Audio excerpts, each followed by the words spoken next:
All right, so the definition of a blank is a correspondence between two sets of elements such that, what? Oh, such that to each element in the first set, it corresponds to only one element in the second set. So that's something called a function.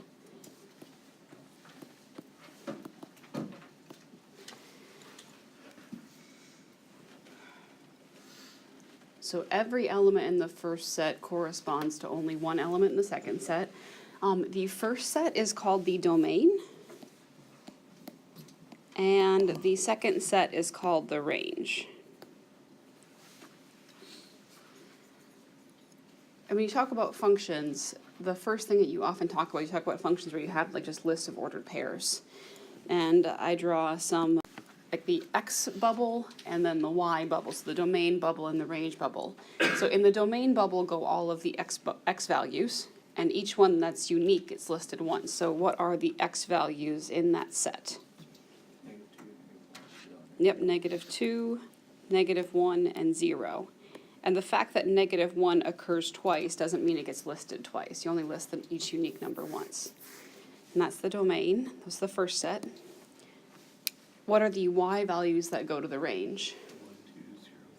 1, 2, 0, 3. And you can list them in ascending order if you want to, but as long as you get each of them over there. And then what often is the case, you draw an arrow if numbers correspond to each other. Like when the -2 button, you push that, you get 1.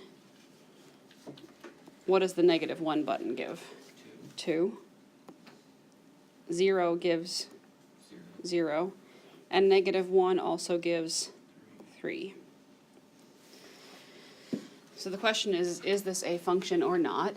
And so that function definition says each element in the domain corresponds to only one element in the range, right? -1's a problem. Does that make sense? So this is actually not a function.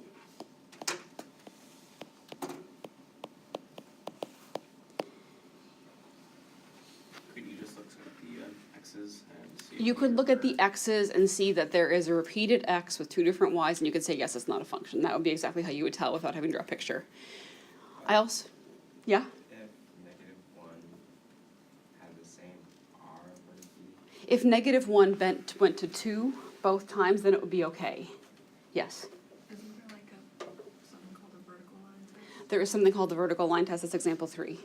Yep, so the vertical line test usually used when you have a picture as opposed to just a set of ordered pairs. But this also, I think about this as like a machine, and functions are things when you push the X, you know what you're gonna get out for Y. And this is like, I've described it to other people as like a soda machine where you push the -1 button and you either get out that thing or you get out that thing and you don't know which one. So the functions are predictable and this is not predictable. It could be a random number generator. Yeah, that would be not predictable. That's definitely not a function. Okay, so draw the same picture for this one. So what goes in the X bubble? Yep, -2, -1, 0, 1, and 2. So that's the domain bubble. What's in the range bubble? I think just 0, 1, 2. Do you guys agree? Okay. So -2 corresponds to 1. -1 goes to 2. 0 goes to 0. 1 goes to 2, and 2 goes to 1. So does each element in the domain correspond to one element in the range? Yeah. So this is actually a function. It's like a parabola kind of. It's like, yeah, it's like a parabola, because parabolas, when you plug in both +1 and -1, they give the same y. Yep. So in terms of the whole functioning machine thing, it's one of those soda machines that has 2 buttons for Coke, and you push the first button, you get Coke, second button, you get Coke. They give the same thing, right? Okay. So now the question is, how would you do this if you had an equation? So for this thing, you should know what this is. What does this look like? It's a circle of radius 2, right? Centered at the origin. And I assume most of you have learned this thing called the vertical line test that says if a vertical line hits a function more than once, it's a graph more than once, it's not a function, right? So this thing is going to be not a function.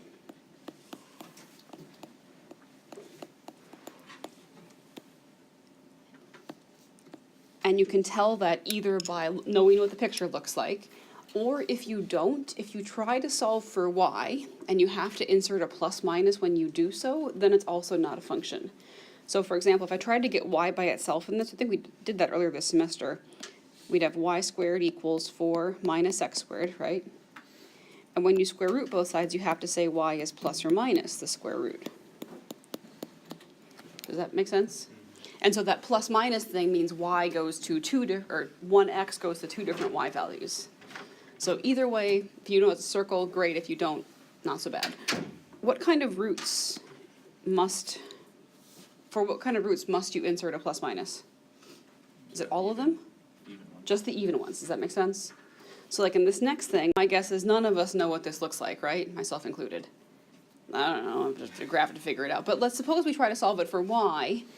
And can we isolate y without having to have a plus minus? So y cubed is 27 plus x cubed. And when you cube root, do you have to have a plus minus? No. So cube root, does that cube root distribute? No, it doesn't. So yes, this is a function. That's supposed to be a 3. Is that better? Okay. So square roots, fourth roots, sixth roots, you have to insert plus minus, but cube roots you wouldn't have to. And like Natalie was saying, isn't there this thing called the vertical line test? So if you have a graph, what can you do to figure out if the thing is a function or not? Take your pencil and look at it. Yeah, so if a vertical line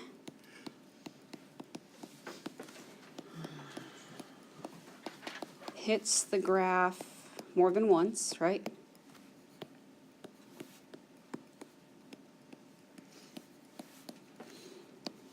It's not a function.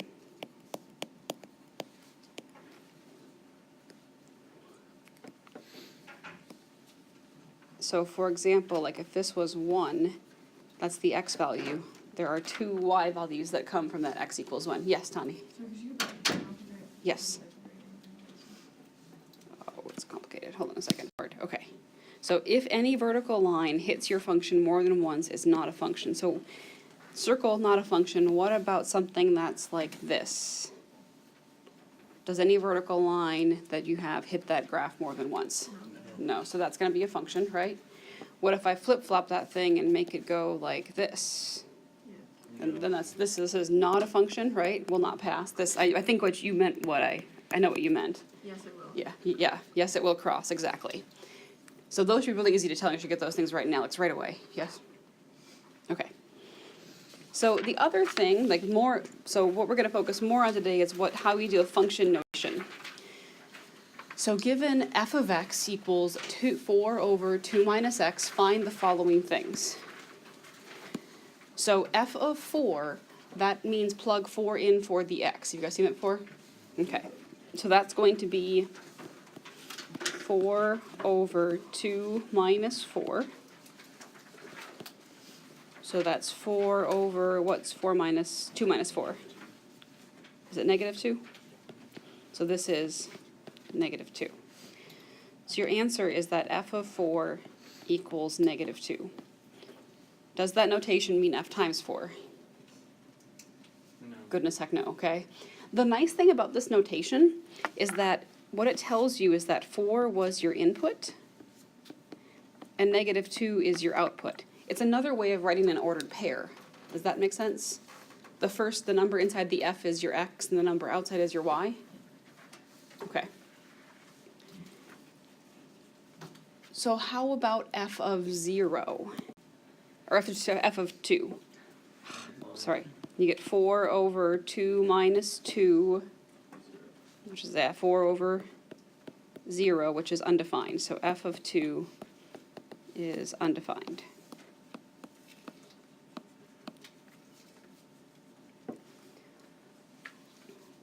Does it mean something different if I say like F2 has no solution? I think it's okay if you say that. Technically, no solution kind of refers to like an equation having an answer. So undefined's a little bit better. But I think either one are interpretable. It depends on your professor and teacher what they want from you. Okay, how about f of 4 plus h? What does that mean? Plug 4 plus h, and you gotta be a little bit careful because of that negative sign. So I think it's wise to always put your inputs in parentheses. If you do that, you're never gonna be wrong as long as you distribute correctly. So the x got replaced by 4 plus h. And then can you simplify that a little bit? You can distribute the negative, right? Which makes 4 over 2 minus 4 minus h, right? And so what does that simplify down to? 4 over negative 2 minus h.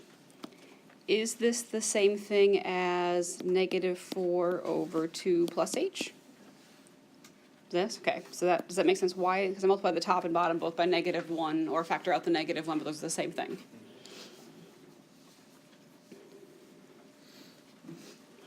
It's not very hard, is it? No, okay. So next one, g of 3. So g of x is x squared plus 5x minus 2. So plug in 3.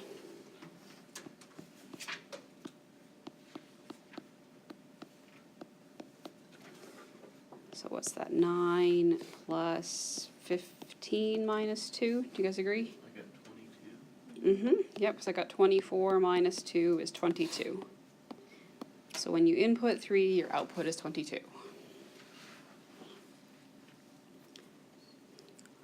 What is g of h going to do? That's really easy. It's really easy. It takes all the x's and makes them into H's. h's. H squared plus 5h minus 2. Nothing else you can do. Say that again? It doesn't factor, yep. And you weren't asked to factor, so you don't have to. Does that make sense? Well, the form that is most useful depends on the context. So factored form is useful for some things and expanded form is useful for some things. So if you can factor, you only have to if you're prompted to do so for some reason, like if you had to solve when this was equal to 0 or something. All right, how about g of 3 plus h? So we'll have quantity 3 plus h squared plus 5 times 3 plus h minus 2. So 3 plus h squared, is that 9 plus h squared? No. No, good. Okay, so you have to do 3 plus h times 3 plus h, right? So what is that, 3 plus h times 3 plus h? 9 plus 6h plus h squared. That's where the 6 came from, makes sense? 3h plus 3h. And I've still got, how about when that 5 distributes, what do you get? 15 plus 5h minus 2. So that's plus 13 plus 5h, and then just simplify by combining like terms.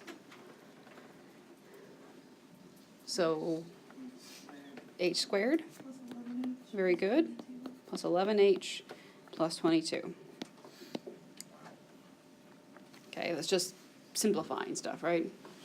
Don't be tricked by 3 plus h squared is, 3 plus h times 3 plus h. If you can get that, you'll be good. Okay. How about these? So h of 4, can you actually plug in 4? Will it work out? Yeah. Yes. Yeah. 6 over 3 minus root 4. So that's 6 over 1, or 6.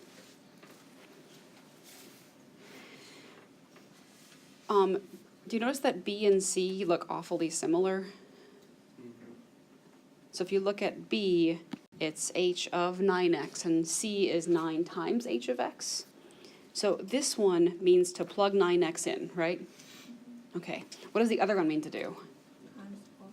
Times the whole thing by 9, exactly. So this will be 6 over 3 minus square root 9x.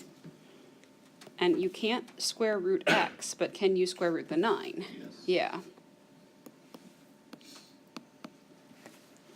And this is completely correct. It's just that you can simplify it a little bit more. What could you do? Factor out 3. You could factor out 3.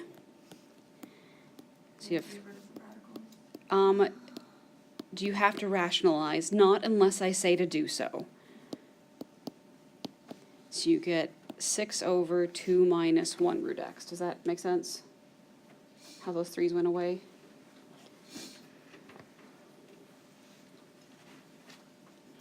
You could also have, at this step, divided the numerator and denominator both by 3. That does the same thing, right? Okay. Now, you only have to rationalize if there's some, like, reason for, like I say, you should do so. All right, and 9 times h of x, that is 9 times 6 over 3 minus root x. And then 9 times 6 is 54. Do you guys know the hand trick? Sorry, I just missed my minus sign.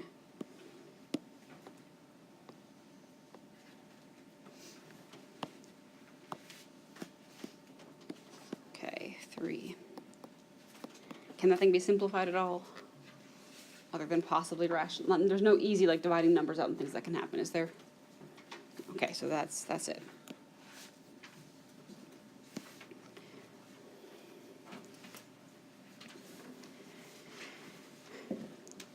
Okay, so far they've been pretty simple. The next one, example 7, is an expression you're going to see an awful lot in calculus. And so what we're going to do is simplify f of x plus h minus f of x over h. So when you're simplifying these expressions, these things are called difference quotients, and as long as you do it right, the h in the bottom should always cancel. And you just have to think about it in small pieces. So just think about that piece first. What does f of x plus h mean? What do you do? Plug in x plus h.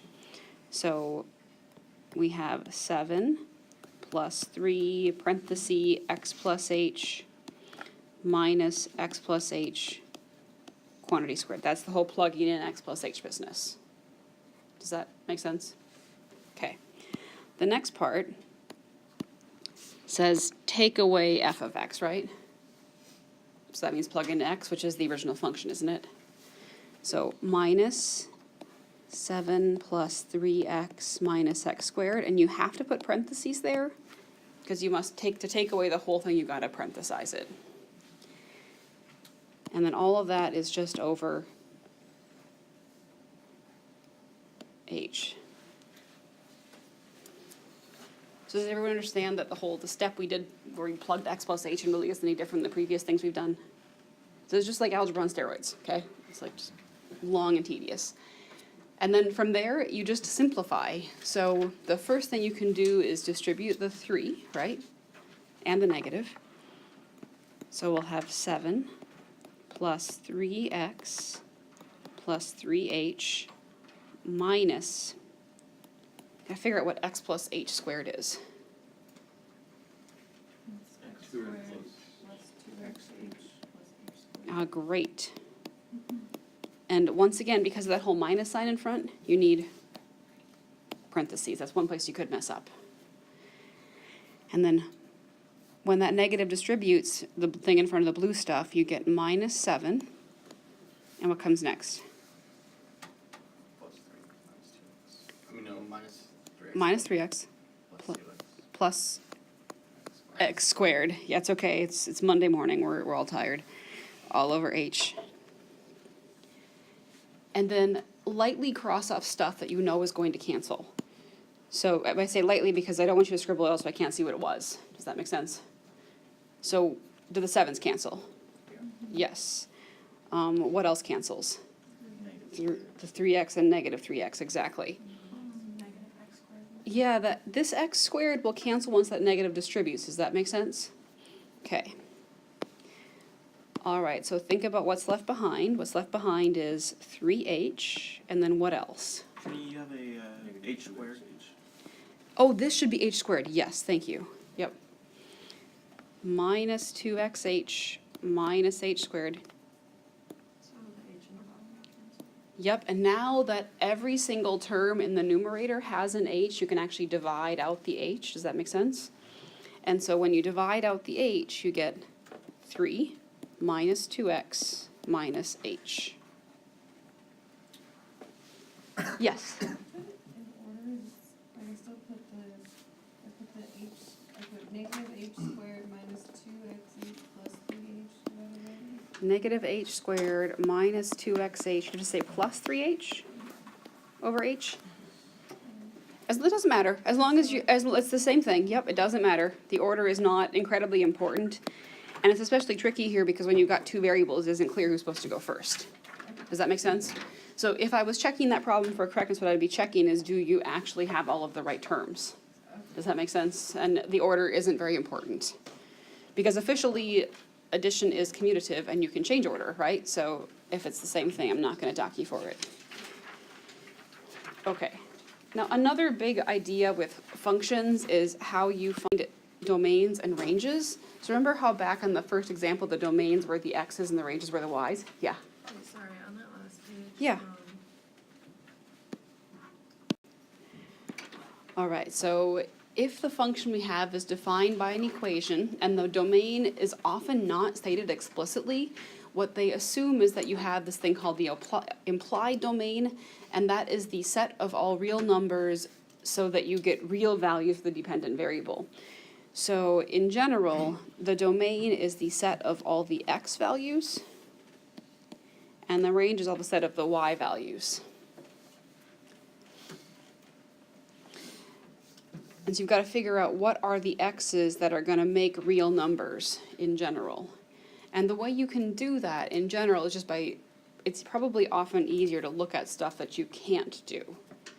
So for example, you can't divide by 0. And if you're going to have real numbers, you cannot square root a negative. And so what you're going to do is you're going to look for when do these things happen. You're going to leave those numbers out of the domain. And everything else is game. So here's an example of the whole division thing. So division will be a problem, if division by 0, if you have a denominator, is potentially a problem. And you've got to check and see, well, what number would make my denominator 0? Yes, you have to ask yourself, when does x minus 2 equal 0? That's at x equals 2. So to leave this out, you can say this two ways. You can say the domain is x is just not equal to 2. Everything else is okay. Or you can say in interval notation, that's minus infinity to 2, union 2 to infinity.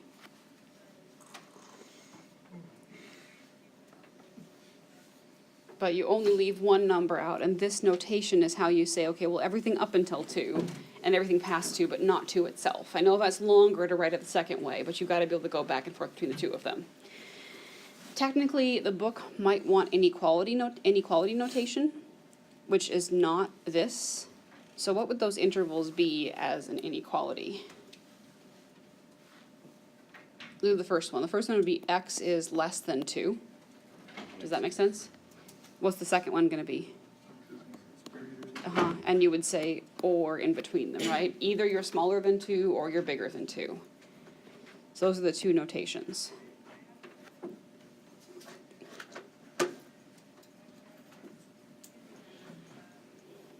Okay, so if you see a fraction, check where the denominator is 0.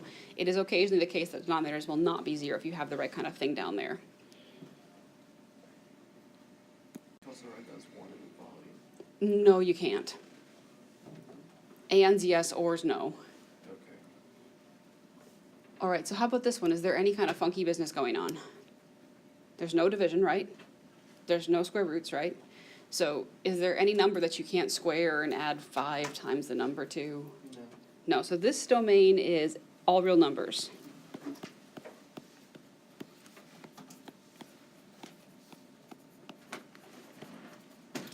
As an interval, you could say minus infinity to infinity. A symbol for all real numbers is an R with 2 lines, just in case your teachers do that. So no funny business, all real numbers.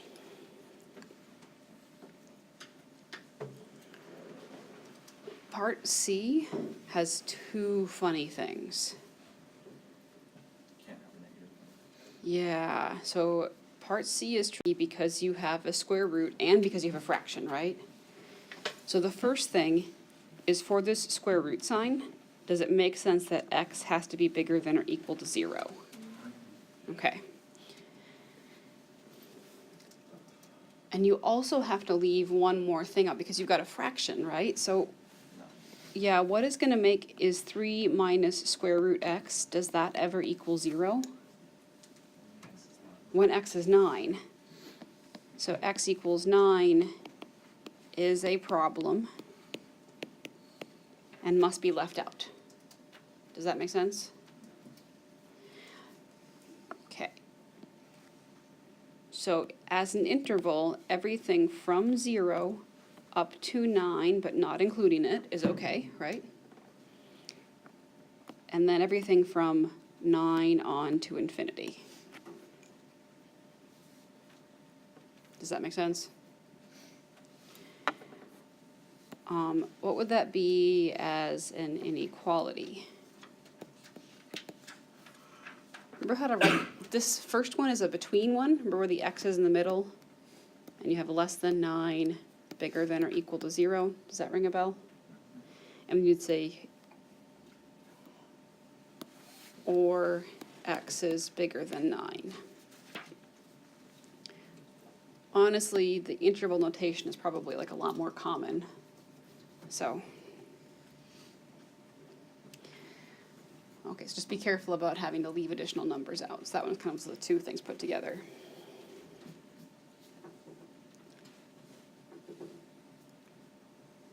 And so for now, the only thing that you know about are square roots and division, like nothing else will go wrong. There are also things called logarithms where other things can go wrong.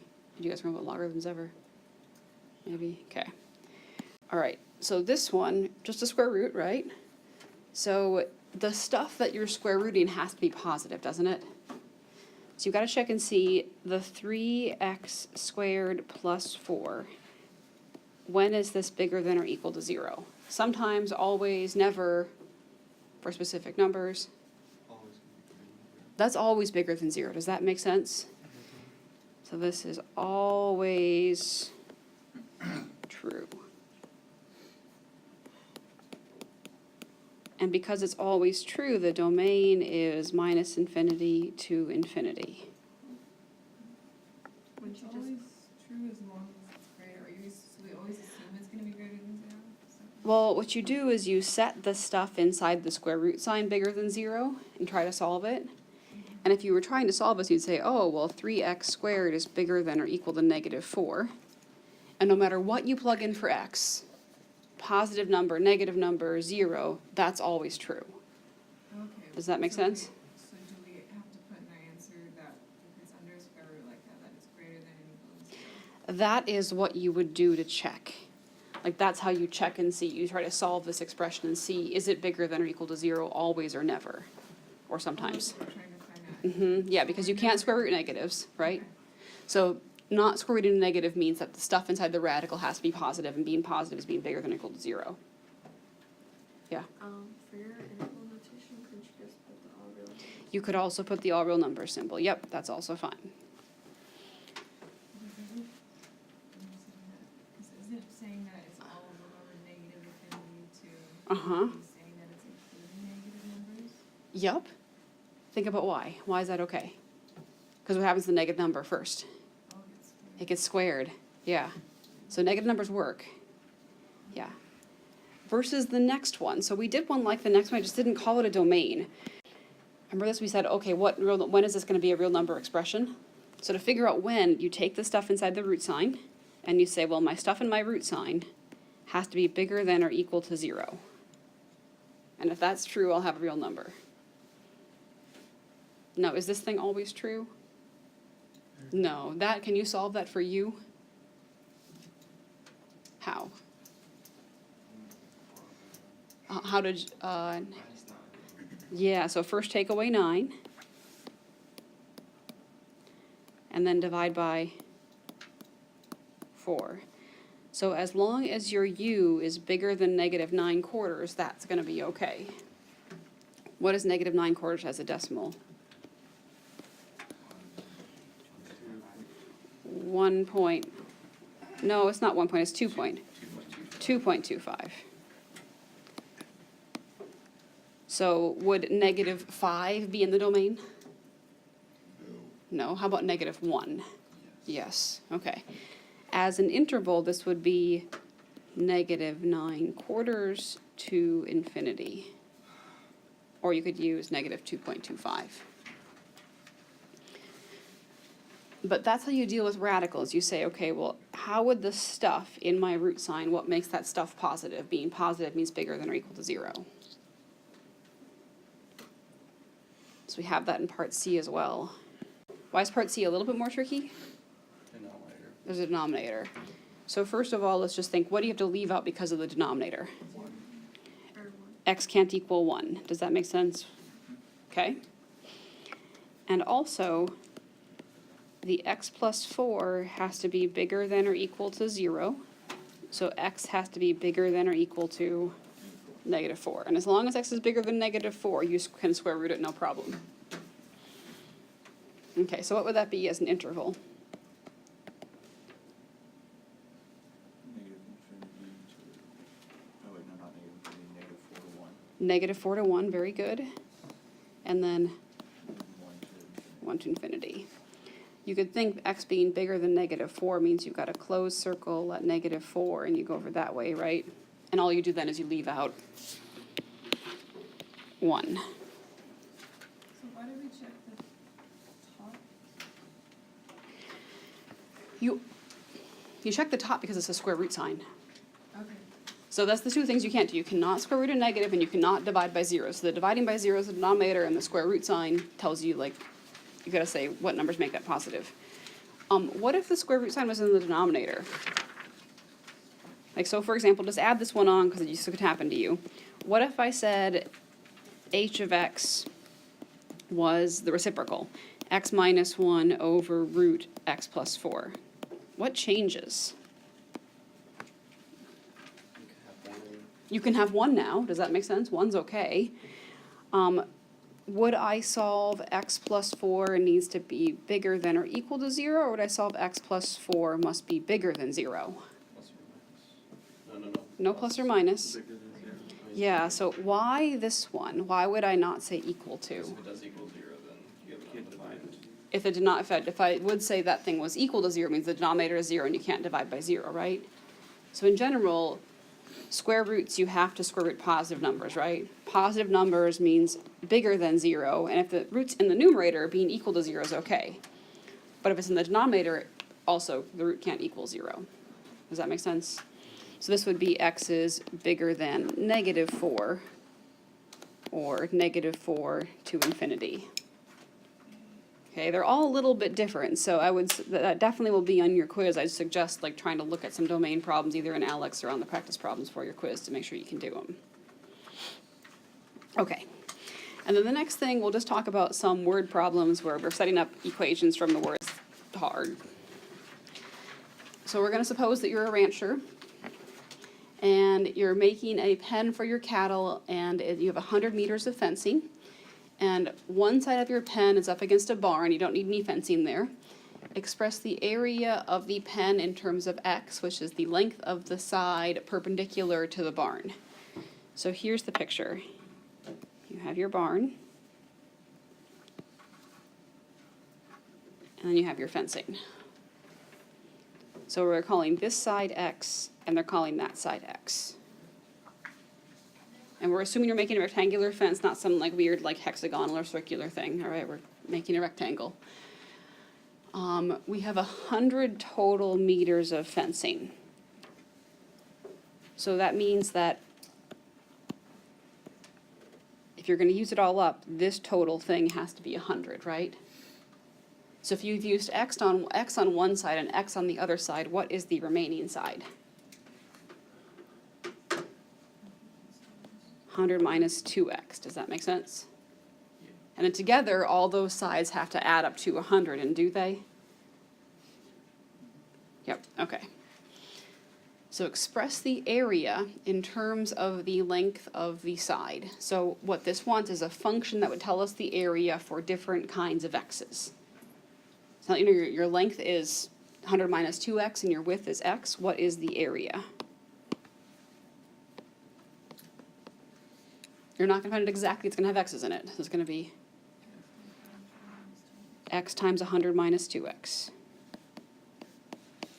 Or you could say it's negative 2x squared plus 100x. And one thing you'll do in calculus, and actually in this class a little bit as well, you'll learn to figure out what is the best x to pick so you enclose the most area. Because it actually is the case that the area is not the same if you have picked different x values. So, all right. So the domain of this function. So technically, if this function didn't come from a physical situation, the domain would be all real numbers, right? But you can't have negative lengths of sides. Does that also make sense? So does it make sense that x must be bigger than 0, right?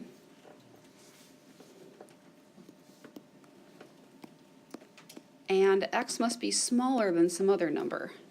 50. Yeah, because if you plug in 50, that makes that side 0. Does that make sense? So x must be less than 50. Or you say x is in between 0 and 50.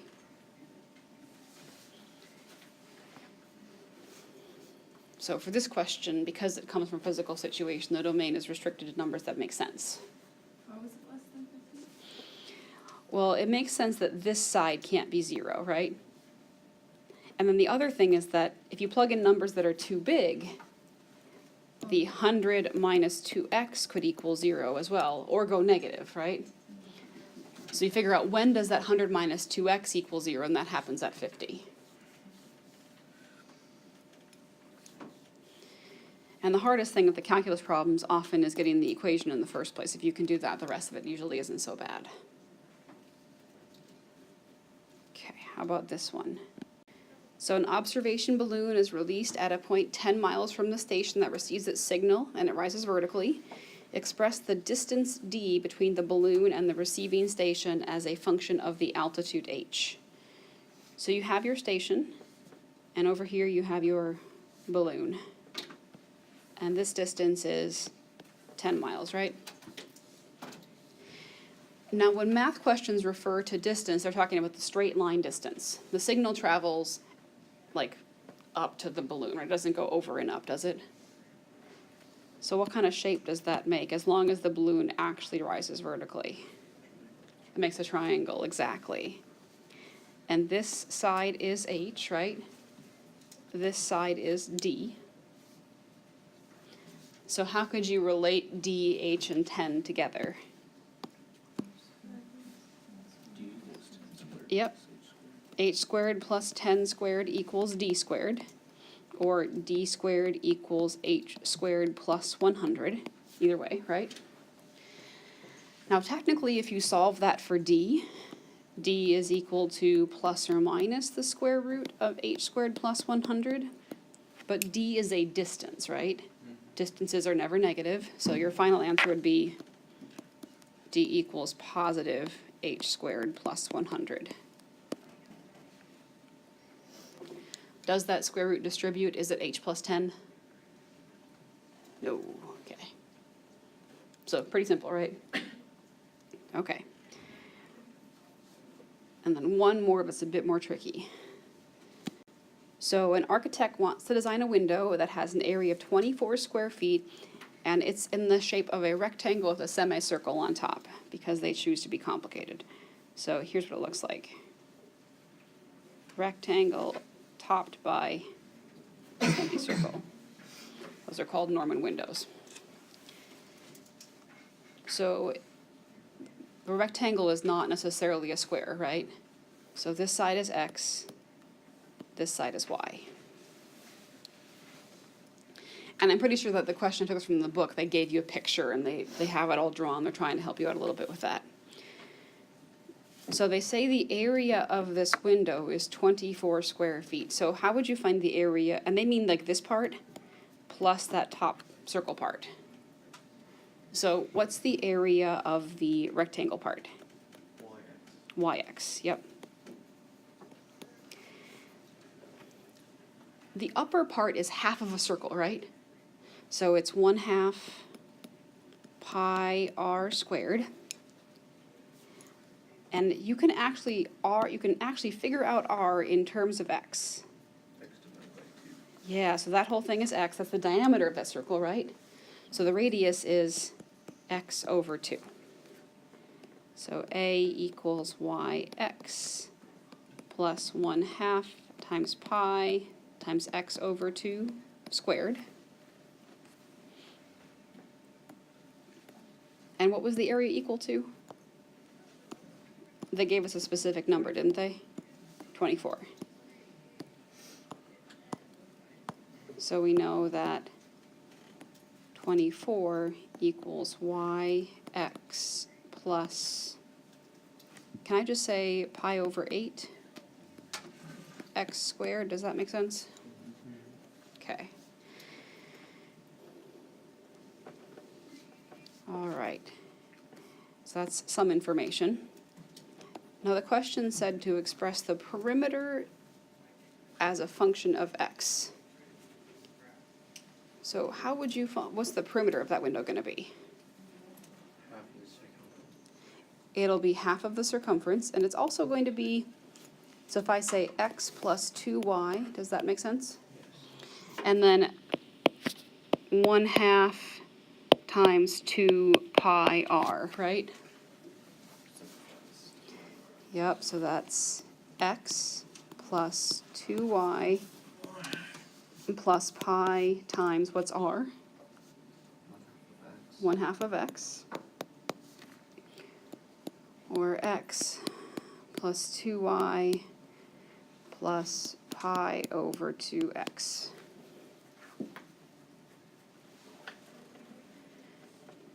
Now this is a really common theme in calculus, is that you have these two equations, you've got to somehow mush them together into one. Yeah, Connie?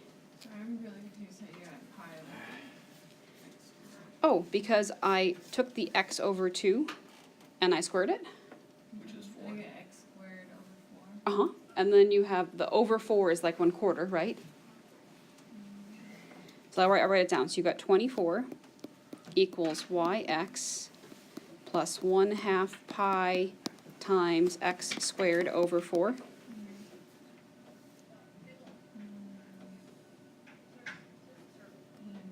24 I think it'd be easier to understand yx if you put a pi on top pi of it, over too. 2 times 1/4 x squared.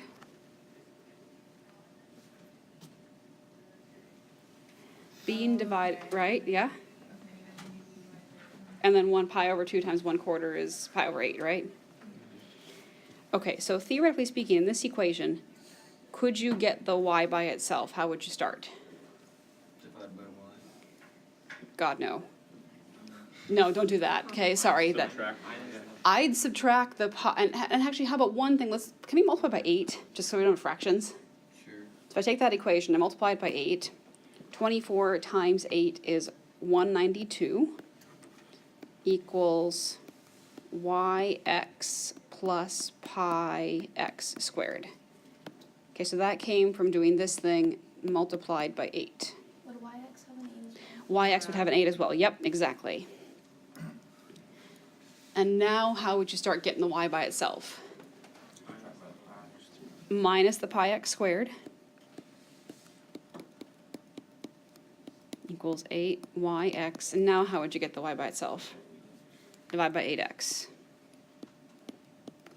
And so y equals 192 minus pi x squared over 8x. And then that can go in for that y.